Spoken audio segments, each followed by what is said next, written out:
Greetings, friends. Some of you might notice that I'm in a new setting.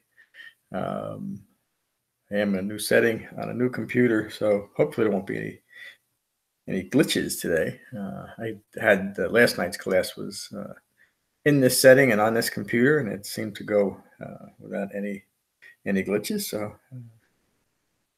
this is my sunroom, by the way. I don't know if you can tell that we're having a winter storm here in the Northeast today. So hopefully this is the last one.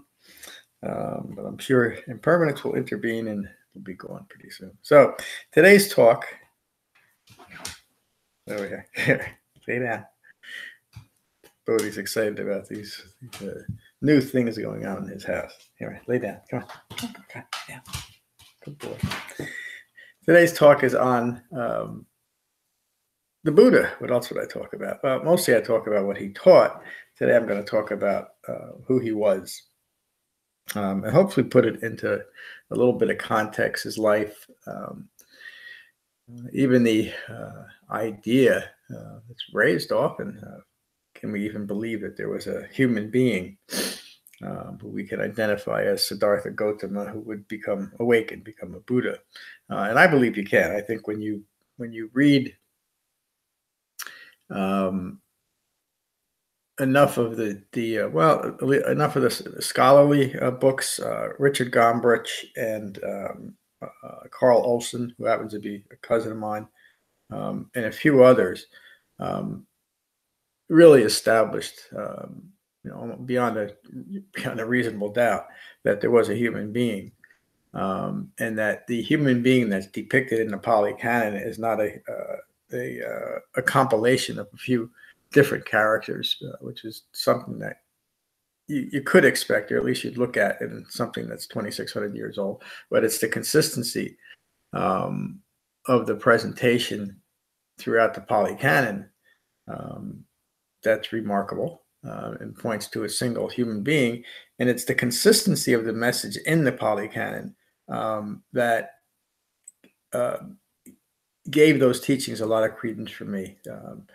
There's so many different suttas still preserved in that canon, but when you understand the context, they're easily understood in the context of Four Noble Truths and dependent origination. So about 2,600 years ago, a royal family, some would say that he was Siddartha Gotama's father was more of a governor than a king, but it really doesn't matter. He was in that part of northern India. He was in a position of power and wealth. So in that situation, Siddartha was born, and his father. There's many legends and myths and stories about the Buddha's birth, and almost like the three wise men visiting Christ. And a couple of folks came and made some prophecies about this auspicious young boy who was just born, and so those are interesting things that liven up the story. But I don't believe they don't relate at all to whether or not a human being actually awakened. So even though it was a prediction that he might. So young Siddartha was given everything that a prince would be given to keep him happy and keep him on the farm, as you will, to make sure that he would take over his father's throne, which is what King Suddhodana was mostly concerned about. So the Buddha, his early life was very secluded, but at the age of 29, he finally left the palace grounds, and for the first time in his young life, he saw sickness, aging, and death. He saw the competitiveness and the acquisitiveness of people in the marketplace, in the town, and he could not understand any of it. And it so surprised him and shocked him that, like many young men at his time, he decided to leave his father's palace and wander around the countryside looking for teachers and looking for answers. So he did. Under the cover of darkness, he snuck out leaving his wife and his newborn Rahula, who both later on would become part of the Buddha Sangha. So the young Siddhartha wandered around northern India for 6 years. In his entire lifetime, he never left a 400 square mile area, which, when you think about that, I think that's remarkable, that the impact that this human being had and still has to this day. Okay, come on. Oh, good boy. He studied with some of the most advanced teachers of his time. Alara Kalama, Unideka Ramaputta are two of them, who taught similar doctrines based on the Vedas, the precursor to modern Hinduism. And the Buddha mastered both of those teachings and the meditation techniques associated with them very, very quickly.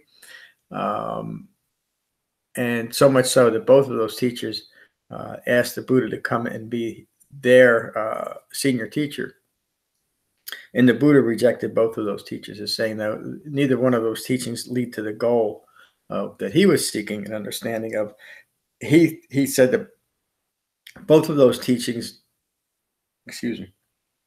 lead to a reappearance in other realms. And what he's talking about is a reappearance in realms rooted in the same ignorance that gave rise to the 3 marks of existence and ongoing disappointing experiences.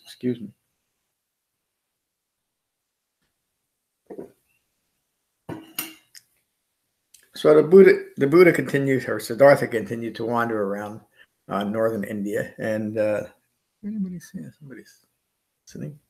Welcome. I see there's at least one person there. And he eventually met up with 5 other fellows who were ascetics. They practiced severe asceticism with the idea that if you can deny the body to an extreme level, somehow you'll free the mind from the body. And it's interesting when you really look at what the Buddha taught. He taught exactly the opposite. He taught how to unite the mind and the body. Most people don't see that, but that's precisely what he was teaching. That's the essence of mindfulness, to be fully present where we are in our bodies. That's another talk. So the Buddha started practicing along with his friends these very severe ascetic practices. So much so that the Buddha himself tells of how thin he got, hardly eating, and that he could touch his spine through his belly. And eventually the Buddha, or Siddhartha, was walking down the road one day and was so sick from improper nourishment that he passed out on the side of the road. There's my dog. And it said that he rolled down an embankment into a river, and a young girl named Sujata pulled him out of the water, saved his life, and nursed him back to health. And eventually the Buddha, out of this frustration now of all the effort that he's put in, and nothing leading to his goal, he was born into this very wealthy situation where he could satisfy every one of his desires, and he practiced the other extreme of complete sensory denial. And none of those worked. And so he decided at that point that he was simply going to sit in meditation until he understood. And he remembered a meditation technique that he had used when he was just a little boy, when he was around 5 years old. He remembered he was having a particularly difficult day and frustrated with things. And he decided to sit in his backyard under this tree and just think about his breath, just be mindful of his breath and see if that helped calm his mind. And it did. And he remembered that. Remember, about 30 years later, 31 years later. And that's exactly what he did. And he sat in meditation, being mindful of his breath as things arise. He acknowledged that he was distracted by impermanent feelings and thoughts and situations that were coming up in his mind, and he came back to the sensation of his breathing. And he did this with the strong intention, the second factor of the Eightfold Path, to recognize and abandon all craving and clinging, and the myths that go along with this story. I won't tell the story at all. Relate to those qualities of mind that young Siddhartha was generating at the time. And so eventually, with this strong intention and what he had developed over the past years, and some may say even lifetimes, eventually young Siddhartha awakened. And upon his awakening, he now considered if there was a way to teach what he knew, and what he now understood. He described independent origination as the problem of suffering is rooted in ignorance, a very specific ignorance of Four Noble Truths. And what the Buddha considered is that how do you get past, how do you penetrate a mind that is rooted in ignorance? Because he understood that a mind rooted in ignorance creates very subtle and powerful strategies to continue to ignore its own ignorance, including so-called spiritual practice, which is really what's happened even with most of modern Buddhism. And the Buddha considered that as just continued eye-making, which means engaging in activities that allow us to ignore the problem of misunderstanding of self, so that we can continue to establish that misunderstanding, that ignorance of self in the world. And the Buddha had now come to an understanding of that. But he was unsure of the possibility of actually teaching this to human beings, how to pierce that veil of ignorance. So this is when he created, I don't know if that's the right word, but I can't think of a better word, because it's not, it didn't come out of whole cloth. It's not like it was a miracle. It's not like the Ten Commandments. He codified or codified, I don't know what's the right word, programmers would know, how to do it. And that was the Eightfold Path, how to a framework for recognizing and abandoning our own ignorance. So young Siddhartha would live for 45 years post his awakening. It is said that he gave over 84,000 different discourses. That number just means a whole heck of a lot. But I can tell you that I've read a lot of the Pali Canon, especially the Sutta Pitakas, the second book of the Pali Canon.